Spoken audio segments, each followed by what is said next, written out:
Zero oil diet కూడా మంచిది కాదు. చాలా మంది జీరో ఆయిల్ డైట్, ఫుడ్ తింటారు. మన బాడీకి ఆయిలింగ్ కావాలి. ఒక limited level of oil, saturated మన గీస్, ఇవన్నీ చాలా ఇంపార్టెంట్ మన బాడీకి. ఇందులో కూడా ఒకటి మన చుట్టుపక్కల దొరికే ప్రొడక్ట్స్ తో తయారయ్యే ఆయిల్స్ తినండి. Because availability, distance matters. Olive తీసుకురావాలనుకోండి, అక్కడ ఫార్మ్ నుంచి తీసుకొచ్చి వాడు ప్రాసెస్ చేసి మన దగ్గరకు వచ్చేసరికి వాడు ప్రిజర్వేటివ్ లేకుండా ఎలా వస్తుంది? సో అది మనకు వద్దు.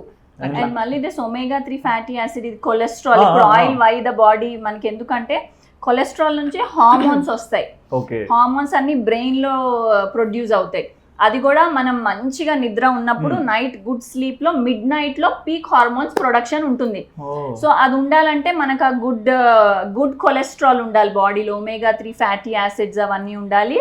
స్లీప్ చాలా బాగా ఉండాలి. Night duties almost 8 hours sleep is very important.